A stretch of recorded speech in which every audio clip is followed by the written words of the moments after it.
Twitter को खरीदने के लिए एलन मस्क के साथ हुई डील खटाई में पड़ चुकी है।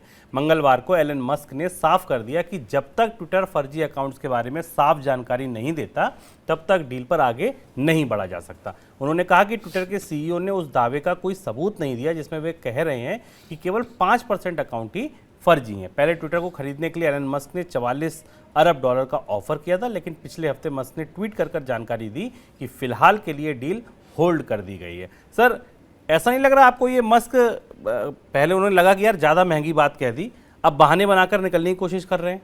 बाजार कुछ ऐसे ही पढ़ने की कोशिश कर रहा है। ऐसा लग रहा है कि इसे एलन मस्क ने अपनी क्षमता या अपनी पूंजी की क्षमता से अधिक बड़ा दांव लगा दिया और अब वो ये तर्क दे रहे हैं कि ट्विटर पर स्पैम या फर्जी अकाउंट आधे 20 से 50% तक उन्होंने कहा है कि अकाउंट फर्जी। और अगर ये बात एलन मस्क की सही है तो फिर तो ट्विटर का वैल्यूएशन बहुत कम होना चाहिए। और वो अब बाजार में दो तरीके के कयास हैं। एक कयास ये है कि एलन मस्क को मालूम है कि ट्विटर ओवर वैल्यूड है, ऐसा वो साबित करने की कोशिश कर रहे हैं दुनिया के निवेशकों के सामने, और जिसका असर ट्विटर के स्टॉक पर हमें दिखाई दे रहा है बाजार में कि वास्तव में क्या ट्विटर का वैल्यूएशन वो नहीं है जो वैल्यूएशन कोट किया गया। अब ये एक बहस का विषय है, इसकी जांच तो SEC सिक्योरिटी एक्सचेंज कमीशन जो अमेरिका में सेबी का काउंटर पार्ट है वो बता सकता है। मस्क ने कहा है कि SEC के सामने जो क्लेम किया है ट्विटर ने, हम उसको चैलेंज कर रहे हैं, यानी हम ट्विटर के वैल्यूएशन को चैलेंज कर रहे हैं। एक इंटरप्रिटेशन तो ये है। दूसरा इंटरप्रिटेशन ये है कि एलन मस्क के पास इतनी पूंजी नहीं है, इतनी क्षमता नहीं है, और स्टॉक मार्केट में जो कंपनी जिसका वैल्यूएशन है और जिसके ट्रांसपेरेंटली जिस वैल्यूएशन पर उन्होंने बोली लगाई थी और जो उन्होंने कमिट किया था, अब वो उसी पर सवाल उठा रहे हैं और वो इस डील से बचकर निकलना चाहते हैं।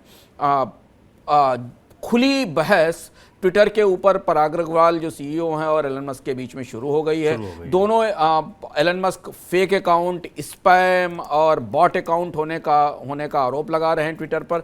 ट्विटर के CEO स्पैम और कुछ अलग चीज़ों पर प्रतिक्रिया दे रहे हैं, और इससे ये जो पूरी डील है जिसने कम से कम 48 घंटे तो सुर्खियां बनाई ही थी दुनिया के हर अखबार की, वो पूरी की पूरी डील कहीं ना कहीं जाकर फंस गई है। और फंसने की प्रमुख शायद वजह एलन मस्क की तरफ से वो तैयारियां नहीं दिखती हैं जो तैयारियां ट्विटर को टेक ओवर करने के लिए वित्तीय रूप से की जाए। लेकिन इसमें काफ़ी दिलचस्प आतिशबाजी आने वाले समय में होगी जिस पर हमारी निगाह बनी रहेगी और आप तक मनी सेंट्रल के माध्यम से पहुंचती रहेगी।